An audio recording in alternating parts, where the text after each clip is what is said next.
Недоследно спроведување на надлежностите, негрижа, уривање на угледот на судиите, загрозување и нарушување на довербата на граѓаните кон судството, а со тоа и на целиот правосуден систем и партиска пристрасност. Со овие аргументи мнозинството пратеници попладне во им изгласаа недоверба на петмината членови во Судскиот совет избрани од собранието: Весна Дамева, Павлина Црвенковска, Тања Чачарова Илиевска, Милјази Мустафа и Селима Деми. Најави и рестартирање на судскиот систем на повеќе нивоа. Ова е само обид да се исуши тоа мочуриште кое што 34 години ја враќа оваа држава назад. Ова е борба против навики. Ова е борба против нарав.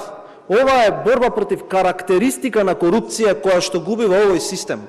А за ваквите луѓе кои што уценуваат, кои што убиваат со нивното поутроство и неспособност, не постои друг начин да се надмене ова, освен почитувајќи го Уставот, почитувајќи ги законите и алатките кои што ви се дадени, директно да ги удрите во чело. И да, намерно ја употребив оваа кованица, за да ги вознемири сите. Тик-так. Оваа ономатопеја треба да ви создаде слика на часовник што одбројува. Сакав и да донесам еден да можат колегите од опозицијата и да го визуализираат моментот кога времето истекува и никој веќе не може да ги запре процесите на ослободување на Македонија, во таа смисла и на судската власт, од канџите на политизацијата на акционерското друштво водено од Заев и семејството, друштво со ограничена одговорност, некогаш познато и како државотворна партија Социјалдемократски сојуз. Тик-так. Замислете го уште еднаш овој часовник, оној часовник што ќе пресуди на неправдата.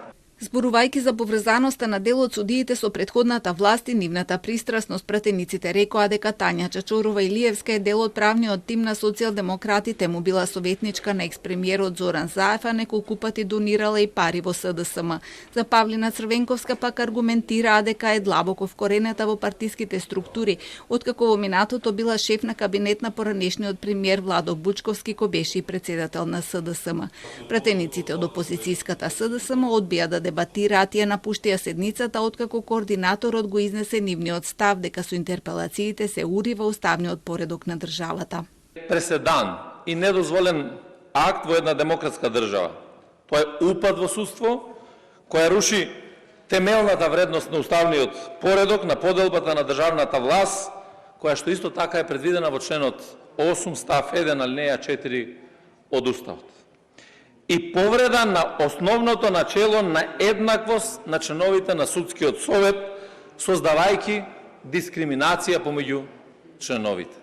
Од ДУИ пак најавија дека и тие наскоро ќе поднесат интерпелации за судии, но во Уставниот суд. Ако работите на овој начин, на притисоци, ќе бидеме должни да имаме интерпелација за сите тие што се избрани во ова собрание во текот на тие 365 дена и ќе почнеме од Уставниот суд. Изгласаната интерпелација не е обврзувачка, не значи дека судиите мора да си заминат од функциите, но значи дека органот што ги назначил повеќе не им верува, па се повикуваат на морална одговорност, односно самите да си поднесат оставки.